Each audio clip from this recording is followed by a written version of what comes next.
for you, Libra, Taurus comes in the solar 8th house. This Taurus season is a season of liberation for you. This is a season that is asking you to really embody and enact a lot of what has been happening for you over the course of, I'm going to say, the last 7 to 8 years, of kind of like inner rumblings and feelings of needing change inside of your relationships. Over the course of this last 7 to 8 years, I think a lot of you have been making changes. Of course, things are always changing. But there have been some needs around changes that are really making themselves known, especially in this last year. And I'm going to say especially in the last couple of months.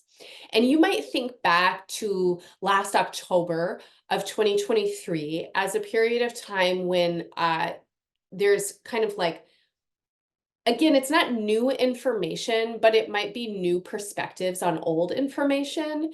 It's a feeling of energy moving through your body that can't really be blocked, and you don't want to block it. It can't be contained, and you don't want to contain it. Because the feeling here is, I have to do this. If I don't do this now, then I'm betraying myself. If I don't say the thing, if I don't take the action, then I'm abandoning who I know I need to be.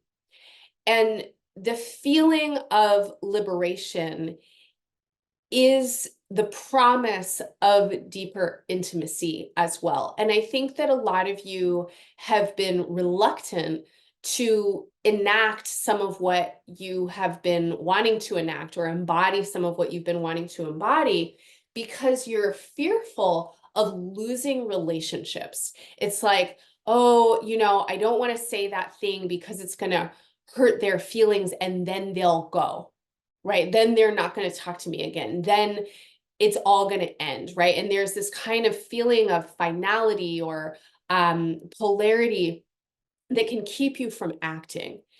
But what I think is becoming known to you is that if you don't say or do what you need to say or do in your relationships, then even if they don't leave, even if they don't get their feelings hurt, the thing is between you, and there's not actually intimacy. And the kind of loneliness that one can experience while in company is profound loneliness. Maybe more profound than the kind of loneliness one experiences in isolation.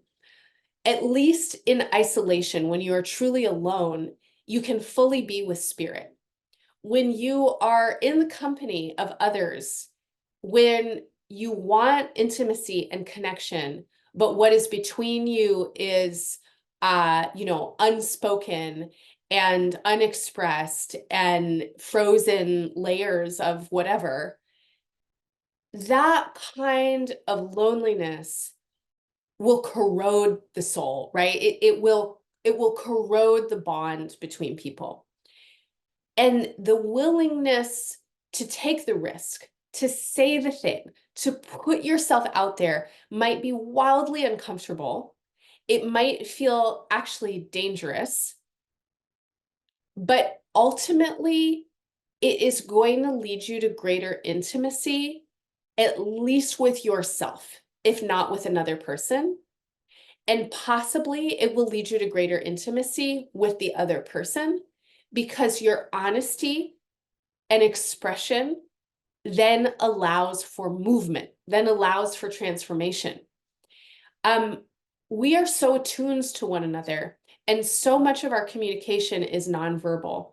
And when people hold back, it facilitates people holding back, and it also facilitates a lack of listening and awareness, right? So if I'm sensing that someone's holding back, I'll probably feel in myself the need to hold back. And if I sense that someone's holding back, then when they do express, it might be harder for me to hear what they're expressing and understand what they're expressing because I'm trying to listen for what they're not expressing. When we are expressive, when we give of our hearts freely, it's risky. It's super, super risky. It's vulnerable, but it is also generous. It is deeply generous. To really reveal ourselves to one another is such an enormous gift. And again, it's risky, it's vulnerable. There are a lot of reasons, why people are scared to reveal themselves, and discernment for sure is required. Finesse, is a good thing to cultivate. But Libra, out of all the signs, out of all the 12 signs, you probably have the most finesse. You probably have the most grace. Your sign is the one that knows how to polish things nicely and slide them into the right place so that nobody feels upset, right? It is time for you to shift that habit a little bit. If you are a people-pleasing Libra, I want to honor the parts of you that learns to people please as survival strategies, and I want to invite you to tend to those parts. They're probably very young parts, and see if you can imagine having conversations with them and asking them, what do you really want to say right now? What do you really want to do right now? And what do you really need right now? I'm going to guess they probably need witnessing. They probably need love. They probably need affirmation and validation. And they probably want to express in some ways that feel, I don't know, maybe a little dramatic, maybe a little eccentric, maybe a little weird, maybe not the way that they're expected to express. And Libra, I want to invite you to let those parts express authentically. The more that you can bring authenticity into your relationships, including your relationship with yourself, the better your relationships will become. The more you can bring authenticity into the ways that you live your life and work in the world, the more your life will support your energy authentically. Taurus season is a season for you to reveal yourself to yourself. And it is a season also to care for the parts of yourself that have needed to mask, that have needed to be closeted, to stay hidden, to stay silent, to shapeshift, to people please, and all the different ways that you might have felt yourself accommodating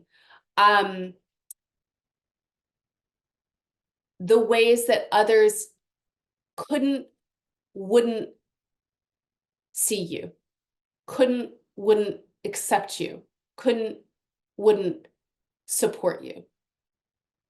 This is a season for you to give yourself what others couldn't, and to allow yourself to be fed and bolstered by that confidence that emerges from seeing, witnessing, validating, and affirming what is actually true for you.